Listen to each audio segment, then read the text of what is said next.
এক বিকেলে মিনা, রাজু আর তাদের প্রিয় পোষা পাখি মিঠু বাড়ির উঠানে বসে খেলছিল।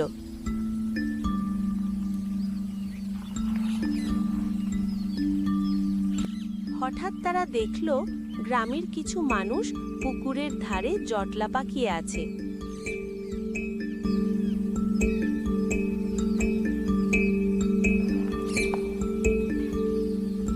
মিনা আর রাজু কৌতূহলী হয়ে সেখানে দৌড়ে গেল।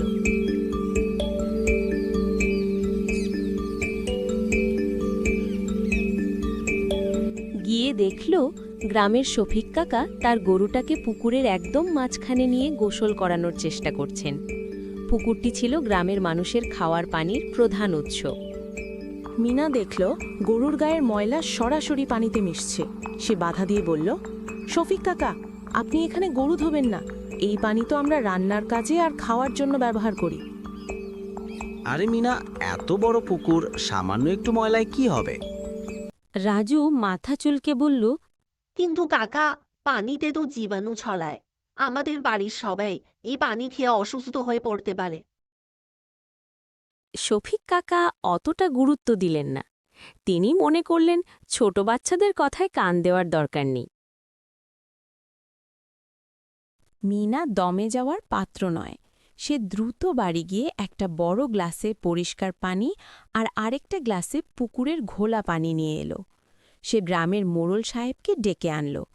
সবার সামনে মিনা বলল, দেখুন, এই পরিষ্কার পানিটা আমরা খেতে পছন্দ করি, আর এই ঘোলা পানিটা হলো এখনকার পুকুরের পানি, যেখানে সাবান আর গরুর ময়লা মিশেছে।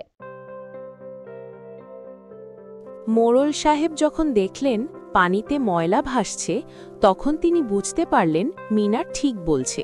তিনি ঘোষণা দিলেন যে এখন থেকে পুকুরের একপাশে শুধু খাওয়ার পানি নেওয়া হবে এবং অন্য পাশে গবাদি পশু বা কাপড় ধোয়ার জন্য আলাদা ব্যবস্থা করা হবে।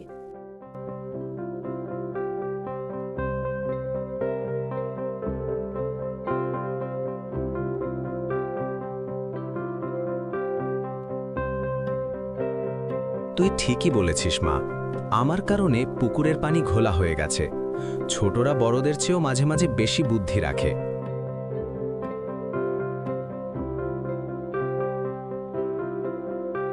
মিঠু তার ডানা ঝাপটে চিৎকার করে উঠল, মিনা ঠিক বলেছে, মিনা ঠিক বলেছে।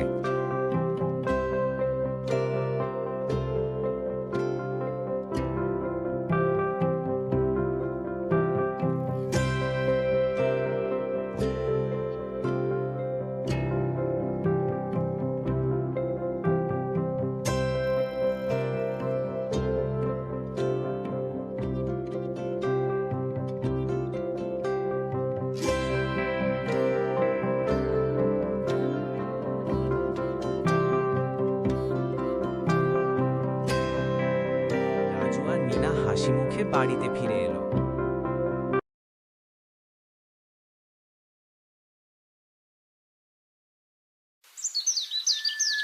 গ্রামের পুকুরের পানি পরিষ্কার হওয়ার পর মিনা লক্ষ্য করল গরমের তীব্রতা দিন দিন বাড়ছে। গাছের ছায়া ছাড়া উঠানে দাঁড়ানোই দায়। মিনা ভাবল, শুধু পানি পরিষ্কার রাখলেই হবে না, গ্রামটাকে শীতল আর সবুজও করতে হবে। রাজু, আমাদের গ্রামে আগের চেয়ে গাছ অনেক কমে গেছে। সবাই গাছ কাটছে, কিন্তু নতুন করে কেউ লাগাচ্ছে না। মিনা বলল, আমরা গাছ লাগানোর জন্য চেষ্টা করতে পারি। রাজু বলল, ঠিক বলেছ মিনা, কিন্তু আমরা তো ছোট, আমরা কিভাবে গাছ লাগাবো? আমরা আমাদের জমানো টাকা দিয়ে নার্সারি থেকে কিছু চারা কিনব। আমাদের স্কুলের বন্ধুদের সাথে নিয়ে একটা সবুজ দল তৈরি করব। আমরা সিনিয়রদের এই বিষয়ে অবগত করব। দেখবি সবাই সাড়া দেবে।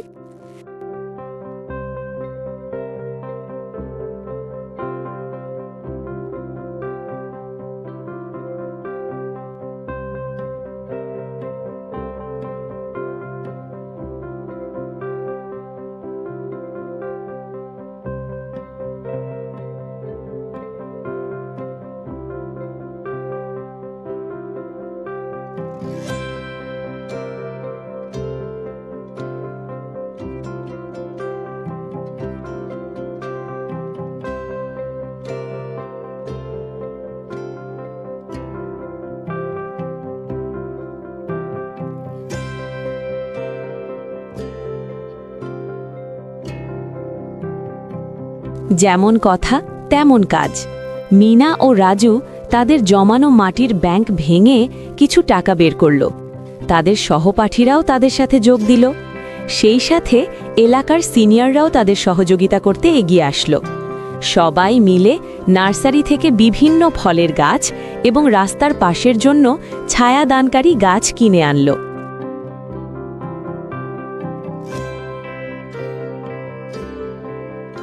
গ্রামের মানুষ যখন দেখল ছোট ছোট ছেলেমেয়েরা রোদের মধ্যে গাছ লাগাচ্ছে, তারা অবাক হল। মোড়ল সাহেব এগিয়ে এসে বললেন, তোমরা এত কষ্ট করছো কেন?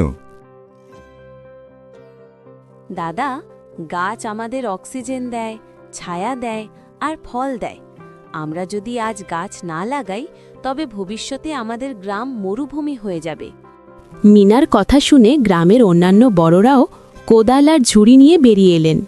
শফিক কাকা, যিনি আগে পুকুর নোংরা করেছিলেন, তিনি এবার সবার আগে গর্ত খুঁড়তে শুরু করলেন।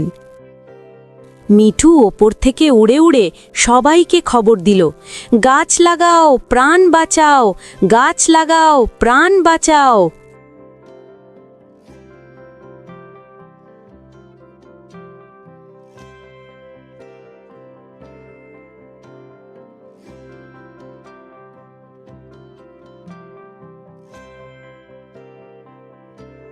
দেখতে দেখতে গ্রামের রাস্তার দুই পাশ সবুজে ভরে উঠল। মিনা ও রাজু প্রতিদিন নিয়ম করে গাছে পানি দিত। কিছুদিন পর ছোট ছোট চারাগুলো থেকে কচি পাতা বের হতে শুরু করল।